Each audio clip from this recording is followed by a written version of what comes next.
Hello, Johnny. So, we want to discuss in this video the average velocity in a pipe flow system. At least try to provide some complementary information.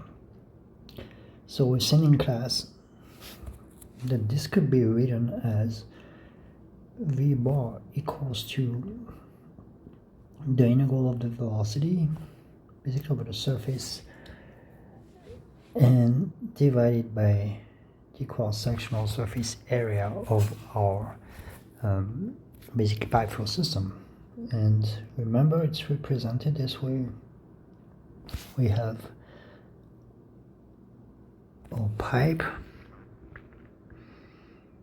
that would be roughly represented like that,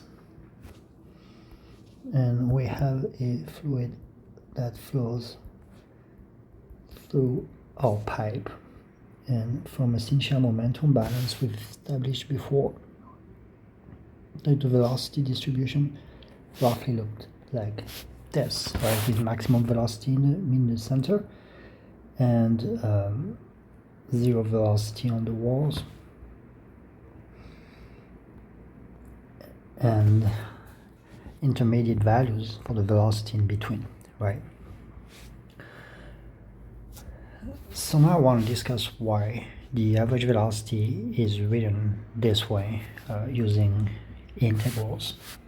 So basically imagine that I could measure the velocity at every single point on the cross section of the pipe.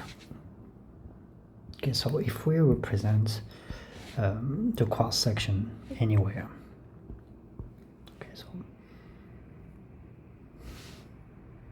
so that represents the cross section. That cross section is made of multiple points, right? N points that we can't really count. But what we could do is trying to fill that disk with multiple points, like I'm doing right here. And at each of these points, imagine that we could measure the velocity. Okay, so it's going to take a little while trying to quickly finish it. Okay, so all of these points, like taken together, form a disk. Alright, and at each point you imagine that you can measure the velocity. So what you would have is V bar, the average velocity, will be basically the sum of all measured velocity.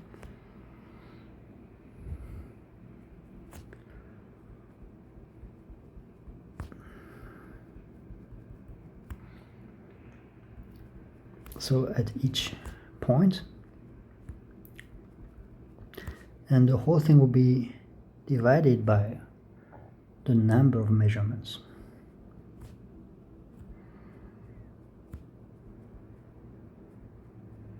And so that will be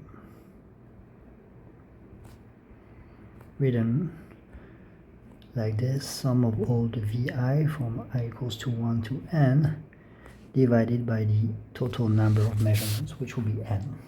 Alright, so that's basically an ordinary arithmetic average. Now in reality we cannot measure the velocity at infinitely many points, but calculus lets us pretend we can by replacing the term sum, the VI from I equals to 1 to n, by the integral form VdA. And the total number of measurements, n, will be replaced by the cross-sectional surface area, A. So basically what we're doing when we're using the integral form, we're just implementing the continuous version of all of the measurement, the discrete measurements. That's pretty much the idea here.